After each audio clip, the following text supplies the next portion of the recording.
So we continue our theme discussion this morning about what it means to be a faith community. We are here to grapple with the depths of the Spirit and the scope of the great mystery, and to figure out together how to find the strength and clarity to live a life of purpose, intention, liberation every day. At this General Assembly, we are exploring a new way of being with each other through the theme of our interconnection, the power of we. We've been following the threads of this all week together: the power of we, the possibility of we, the purpose of we, the struggle of we, and the joy of we. This morning, we will invite you deeper into conversation with yourself and each other in this room about what it is at the heart of our faith. We know that if we want a Unitarian Universalism that is thriving, not just surviving, y'all, but thriving, we must get clear about what is at the heart and bolder about what it calls for us to do. Are you ready? Similar to our theme program yesterday, led by the Commission on Institutional Change, our discussion will be organized around three critical questions.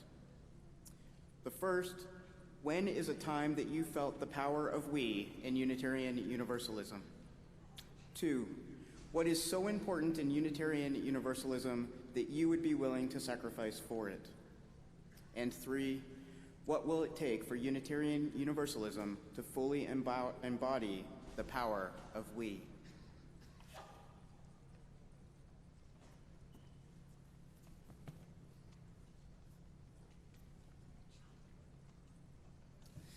Good morning, all. I'm Kerry McDonald. I'm the Executive Vice President of the Unitarian Universalist Association. I appreciate that. Our first question this morning is, when is a time that you have felt the power of we in Unitarian Universalism? It arises from our first faithful source, direct experience of that transcending mystery and wonder affirmed in all cultures, which moves us to a renewal of the spirit and openness to the forces that create and uphold life. At the UUA, we've been gathering stories of times when our congregations and communities embodied the power of we. I wanted to share a few of those with you. This spring, the 5 Unitarian Universalist congregations in Mississippi have been renewing their ties. UUA Southern Region staff visited each congregation to work on building relationships. A cluster weekend in Jackson, Mississippi this March featured a tour of the UU Church of Jackson's new location, remarks from Jazz Brizak, a member of the Oxford congregation, and the first female Rhodes Scholar from the University of Mississippi. Discussion groups, worship, and a visit to the Mississippi Civil Rights Museum. It was a breakthrough in attendance by people of color and youth. In fact, plans are now underway for a Mississippi UU Youth Summit. In Maine, the UU Church of Saco and Biddeford and the Sanford UU Church have a history of working together. They entered a new phase of their relationship 3 years ago when they jointly hired an interim minister who helped them deepen their collaboration. Last year, they formed a joint ministerial search committee and have now called their first shared minister, the Reverend Shay McKay. In the early 1950s, the First Unitarian Church of Cleveland, Ohio, split into 2 congregations after a very close vote committed the congregation to move from the city to the new suburb of Shaker Heights. Those who remained formed another congregation committed to staying, the UU Society of Cleveland. But now, 6 decades later, after 2 years of deep discernment, the congregations reunited this January to create a new congregation under the name the UU Congregation of Cleveland.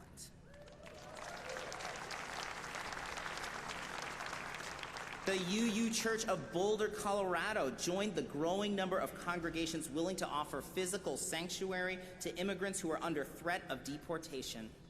After the congregational vote, their largest tenant left in opposition, taking a chunk of the church's budget with them. The congregation rallied, increased its own giving, raised money from nearby churches, and completed a Faithify crowdsource campaign to close the gap. so that when the call came last year to host a sanctuary guest, they were able to say yes.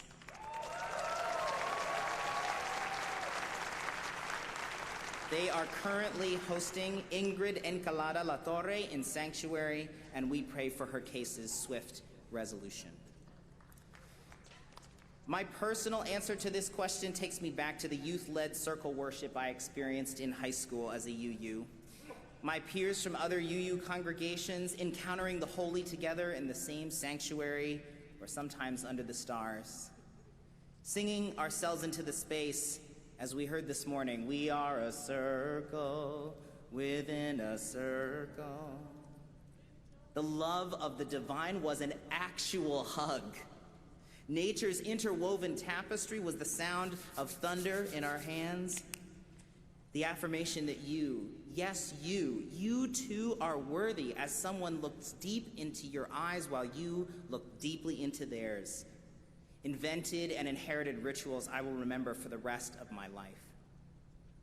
Do we choose our path in life, or does the path choose us? The truth of collective salvation is that our destinies are inseparable. So much of our paths are chosen by the people around us, in our families and our communities. I could not have imagined that I would find myself here on this stage, on this camera before you today, but others knew. Others saw potential in me and loved me to where I am in ways I can only appreciate in retrospect. Whose path are you shaping today? Who is shaping yours? Do we have the courage, the humility to live open-hearted in a world where we hold one another in the palm of our hands while knowing we are being held at the same time?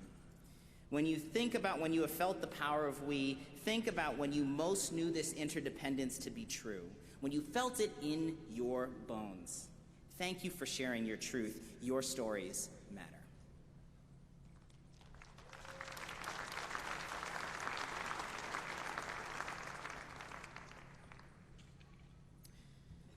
The second question: what is so important in Unitarian Universalism that you would be willing to sacrifice for it? For me, the answer to this question is simply that I am willing to sacrifice for the saving, loving message of Unitarian Universalism. I would not be alive today if it were not for this message. I've known my gender identity since I was very small, probably about age 4 or 5. Because of being raised UU and our insistence on lived experience as part of the holy defining of life, I was able to trust my own understanding of my identity. I was never taught that my internal truth was wrong or unholy, as so many queer and trans folk are taught today. That teaching, that trusting of my inner voice and experience and God's love, however you define God, the trusting of love of community, that message was truly life-saving for me. As an adoptee, I've always been very aware of our faith's impact on my life.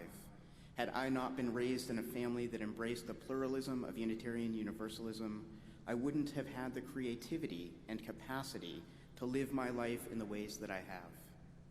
I had to be creative because there were few or no role models for non-binary people when I was growing up. So I never take for granted the fact that I was raised by a family that gave me the gift of a faith with such a loving message. But at the end of the day, sacrifice is also about letting go of something that we hold dear individually, that thing that is holding back the collective we. Sacrifice is about what, for the love of the faith, each of us is willing to offer up and let go of. When people collectively come together in faith, we become more than our human limitations. And when we enter into a faith community, we are entering into a space that exists beyond us as individuals. So the sacrifice that we are called to do is a loving letting go of what keeps us separate from one another. That letting go is different for each of us, depending on social location and power. Already, most UUs with multiple marginalized identities have made great sacrifices and regularly continue to sacrifice in order to believe that this faith can live into its fullest potential. If practicing this faith has not already asked a lot of you in terms of your own comfort, it's time to consider what you need to lay down on the altar that is dear to you but keeps you out of connection to others in our faith community. Allowing ourselves to be changed is what allows our communities to thrive. In many ways, I have sacrificed, or I prefer to say dedicated, my life to our faith. From becoming a Sunday school teacher at age 11, to revitalizing my congregation's youth group as a teen, to serving on the UUA staff as a young adult, to going to seminary, to serving in congregations, to saying yes to being your co-moderator. The reason I keep showing up for our religion that has let me down time and again and broken my heart time and again is because I want that same loving, saving message that I have internalized to be available to everyone. At our best, Unitarian Universalism embodies a love that is all-encompassing and a pluralism that is truly embodying the both-and of communities. We can build the world that can coexist, find meaning together, and encourage one another's spiritual growth. That is the saving message. But the word sacrifice comes from the Latin words sacre and facere, meaning to perform sacred rites. As you think about what is so important in Unitarian Universalism that you would be willing to sacrifice for it, I also invite you to think about this process of letting go, this practice of giving up me in service to we as a sacred rite. What makes this an act of faith is trusting that making a sacrifice and moving through the feelings of loss or fear or discomfort that might accompany it will eventually and ultimately bring you more joy, more fulfillment, more love. The question of what in Unitarian Universalism is worth sacrificing for gets at the heart of why this religion matters, not just as a place to go on Sundays, but why it matters in your life and the world. Thank you for opening your heart to the question and the answers that arise.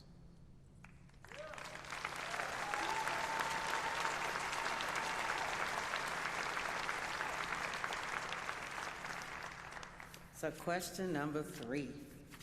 Can you put it up there for me, please? What will it take for Unitarian Universalism to fully embody the power of we? One more time. What will it take for Unitarian Universalism to fully embody the power of we? Can people close your eyes for a minute? Put your feet on the ground. And I can see you. Put your feet on your scooter. Put your feet down, because we're about to do embodiment. Close your eyes. Breathe in. And breathe out. Breathe in. And breathe out. When you hear the word liberation, liberatory spirit, liberatory life, liberatory possibilities, what does that conjure in your soul?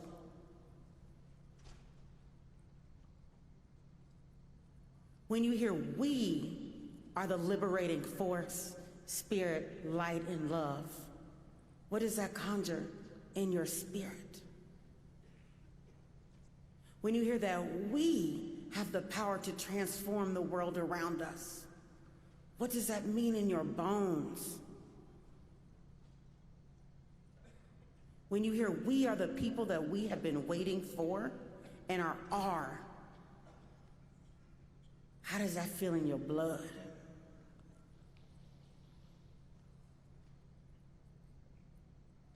We are the light, we are the wisdom, we are the ancestors, we are those yet to come. How do we fully hold all of that in ourselves? Flinker, open your eyes, look at the people around you. Imagine the babies that aren't here. My happiest thing was at middle school camp yesterday. And I remember they're the reason why we are here. It's not some of the people that I run into every day, but it is those 11, 12, and 13-year-olds that desperately need our faith to be what they have called us to do, right? Desperately. If you were not at Synergy yesterday, watch it immediately. Because our young people need us to get ready and move so that we can be the faith that holds them in and the people that say you are worthy now. So for me, what it's about up to fully embody we, and my 41 seconds left, is that I was raised up in a church that has loved me the whole time. Now still, love me then and love me now. That's embodiment of we. Not now you are mad and you're mean, so we're like kicking you out. But we want all of you and your annoying, unnecessary self at times. And to have a minister ask me what I needed to stay in my church. What I needed to feel that my church was still mine. So what I'm asking of you is to ask each other, what do you need for this church to be yours? And to listen to people when they say what they need. And if it's not nice to other people, maybe not do it. But do it in love and care. And go out and organize. And I just need to say this thing. It is not about going to the border. The border is in everybody's communities. To fully embody we means doing the work at your home, not just going somewhere else. And right now we have ICE agents coming where I live and where you live. And so when we get out of this place, please do the work in your spot, not just how it's easy. Thank you.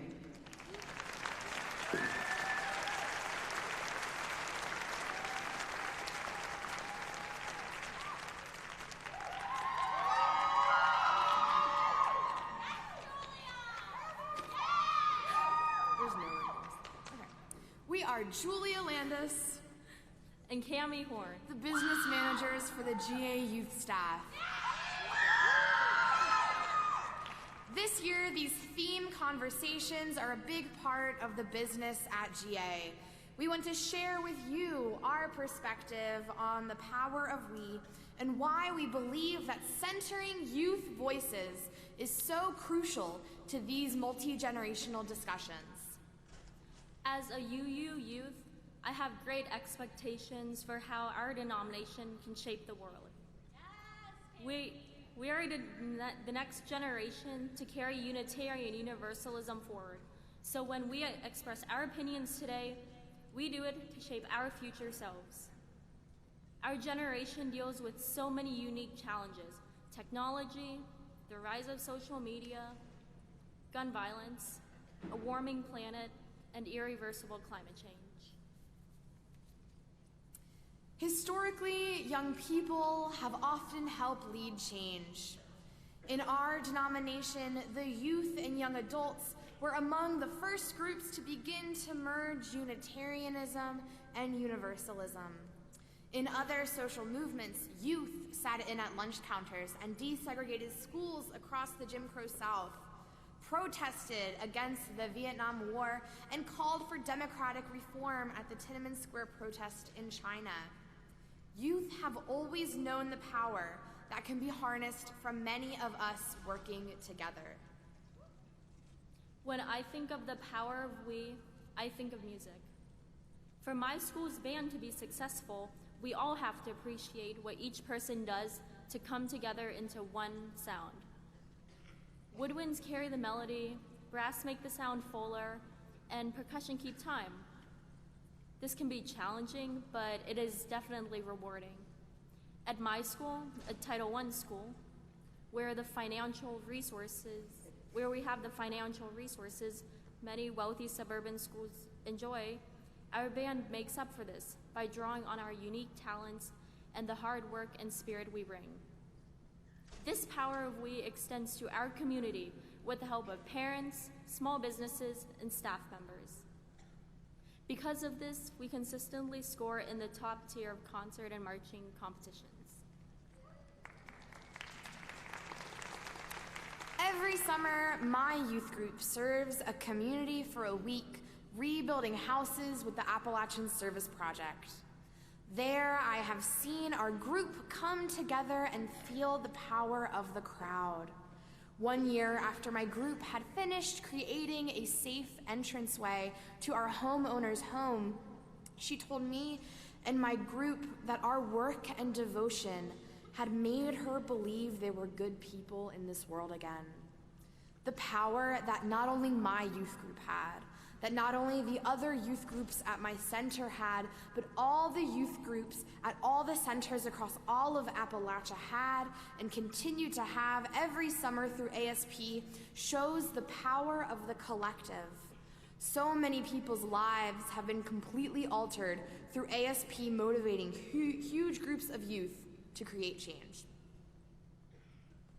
It can get overwhelming to think of all of the problems that my generation will face in the future. But the power of we reminds me that there's always a way forward. Youth have a different perspective on the world's problems and a sense of urgency.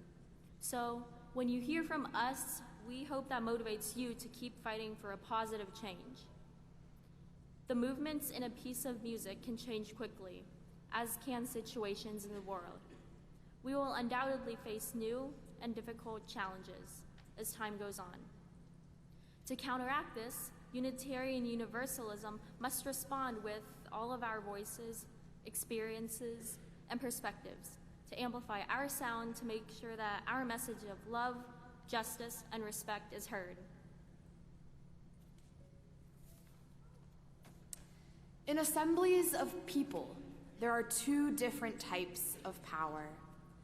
There is a motivating power that enables people to create large and powerful change, and there is the power that binds us. Unitarian Universalists have felt this motivating power for a long time, being on the front of large social movements affecting our country. We are now at a time where we need to work on us, need this binding power as much as the motivating power. In order to face the change that we need to make and do the work that needs to be done, we need to also have ideas and theology that can unite us and keep us bound together during the trying times ahead.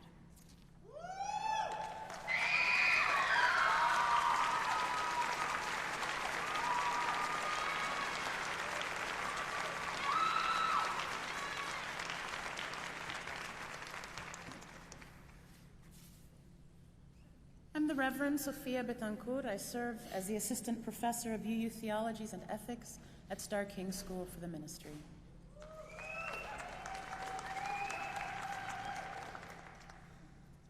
I am Dr. Elias Ortega Aponte. I serve as a member in the Commission of Institutional Change. I'm also President-elect of Meadville Lombard Theological School.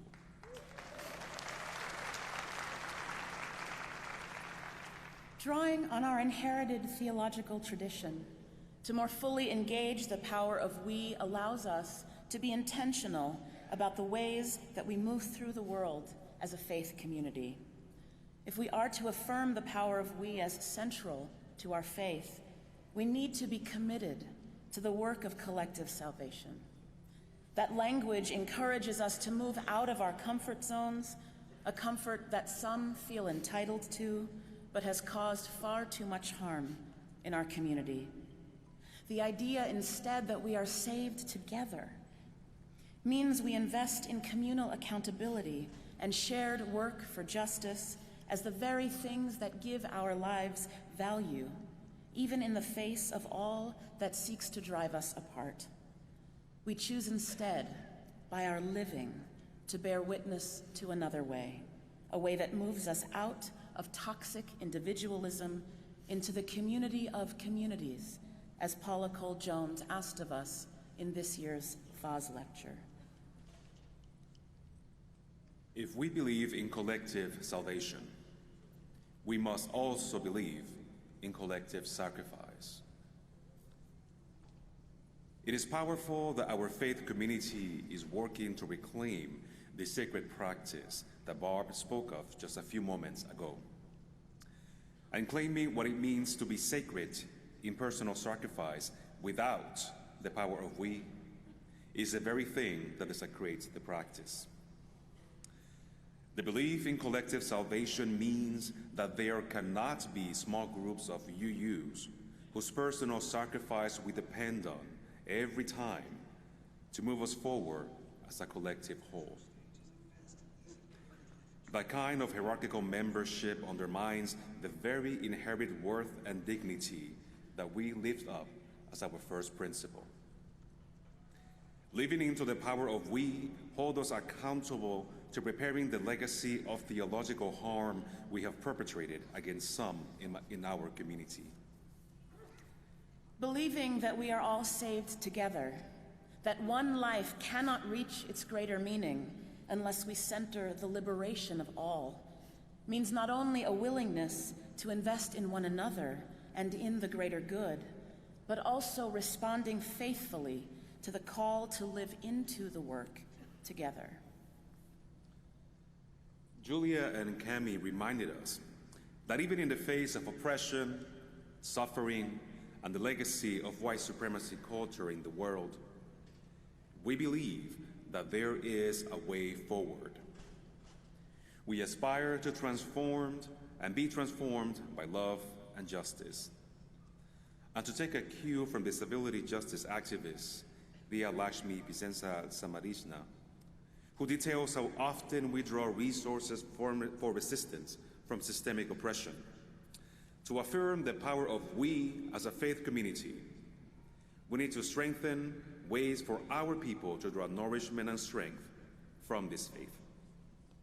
We must fashion ourselves into a faithful people that draw wisdom from our inherited tradition. This is not an individual task, but a collective practice.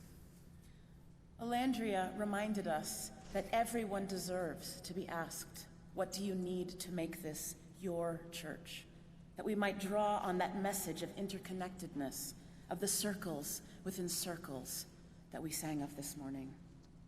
Another way to think about this is, how do we live with a deep and abiding commitment to the call of the power of we?